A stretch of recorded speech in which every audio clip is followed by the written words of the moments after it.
Hello అండి, welcome back to easy cook channel. ఎలా ఉన్నారు అందరూ? ఈరోజు మనం బీరకాయ పాలు పోసిన కూర ఎలా ప్రిపేర్ చేయాలో చూద్దామండి. ఇది పిల్లలకైనా పెద్దలకైనా కమ్మగా చాలా బాగా నచ్చుతుంది.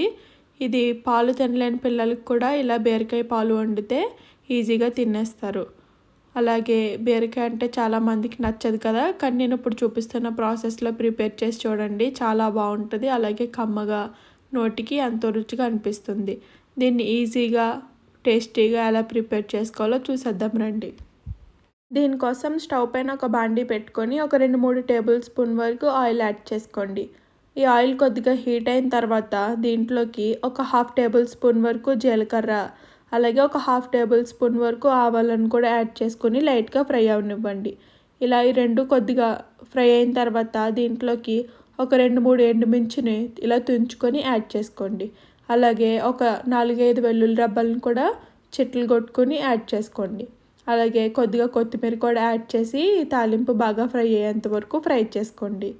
ఇలా ఈ తాలింపు బాగా ఫ్రై అయిన తర్వాత దీంట్లోకి ఒక మీడియం సైజు ఉల్లిపాయను ఇలా చిన్న ముక్కలుగా చూపిస్తున్నట్టుగా కట్ చేసుకొని యాడ్ చేసుకోండి. ఇవి గోల్డెన్ కలర్ వచ్చేంత వరకు ఫ్రై చేసుకోవాలండి. ఇలా మూత పెట్టుకొని ఒక 5 నిమిషాలు మగ్గించుకోండి. ఇలా ఒక 5 నిమిషాలు మగ్గేసరికి మూత తీసి చూస్తే గోల్డెన్ కలర్ వచ్చేస్తాయండి ఉల్లిపాయలు. ఇప్పుడు ఇవన్నీ బాగా కలిసేలా ఒకసారి బాగా కలుపుకోండి. ఇలా బాగా కలుపుకున్న తర్వాత దీంట్లోకి ఇప్పుడు బీరకాయ ముక్కలు యాడ్ చేసుకోవాలండి. నేను ఇక్కడ 1 కేజీ వరకు బీరకాయలు తీసుకొని పైన పొట్టు తీసేసి చిన్న ముక్కలుగా మీకు చూపిస్తున్నట్టుగా ఇలా కట్ చేసుకున్నాను. ఇలా కట్ చేసుకోవడం వల్ల బీరకాయలు బాగా ఉడికిపోయి కర్రీ గ్రేవీలా వస్తుంది. ఇలా 1 కేజీ వరకు తీసుకున్నాను. మీరు మీ క్వాంటిటీకి తగ్గట్టుగా అడ్జస్ట్ చేసుకోవచ్చు. ఇలా అన్నీ బాగా కలిసేలా ఒకసారి పైనుంచి కిందకి బాగా కలుపుకోండి. ఇలా బాగా కలిసిన తర్వాత దీంట్లోకి ఒక 1/2 టేబుల్ స్పూన్ వరకు పసుపు, అలాగే 2 టేబుల్ స్పూన్ల వరకు సాల్ట్ని కూడా యాడ్ చేసుకోండి రుచికి సరిపడా. ఈ 2 యాడ్ చేసి అంతా బాగా కలిసేలా ఒకసారి బాగా కలుపుకొని మళ్ళీ మూత పెట్టి ఒక 10 నిమిషాలు మగ్గించండి. ఉప్పును యాడ్ చేసాం కాబట్టి ఇప్పుడు బీరకాయలో ఉన్న నీళ్ళు మొత్తం ఊరిపోతాయి. అలా ఊరేలా మూత పెట్టి ఒక 10 నిమిషాల వరకు మగ్గించండి.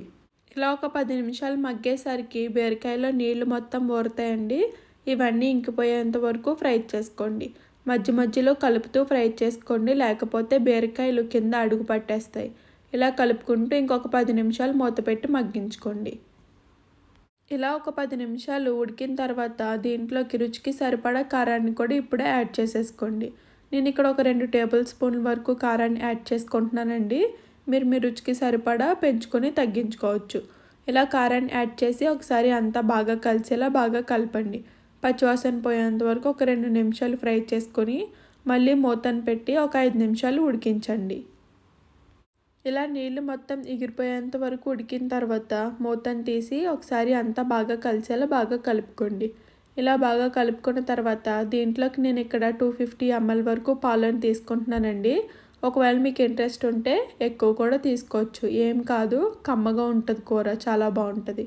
ఇలా పాలను యాడ్ చేసుకొని అంతా బాగా కలిసేలా ఒకసారి బాగా కలుపుకొని మూతను పెట్టి మొత్తం పాలు అన్నీ దగ్గరికి ఎగిరిపోయేంత వరకు ఉడికించుకోండి. అంతేనండి, ఈ చిక్కదనం వచ్చేంత వరకు ఉడికించుకుంటే కూర రెడీ అయిపోయింది. మీకు ఇంట్రెస్ట్ ఉంటే కొత్తిమీర చల్లుకొని స్టవ్ ఆఫ్ చేసేసుకోవచ్చు. అంతేనండి, ఈజీగా టేస్టీగా ప్రిపేర్ చేసుకొని కమ్మటి బీరకాయ పాలు పోసిన కూర రెడీ అయిపోయింది. నెక్స్ట్ టైం ప్రిపేర్ చేసినప్పుడు ఈ ప్రాసెస్లో ప్రిపేర్ చేసి చూడండి, చాలా బాగుంటుంది. పిల్లలు కూడా చాలా ఇష్టంగా తింటారు. థ్యాంక్ యూ అండి. Thank you for watching and subscribe to my channel.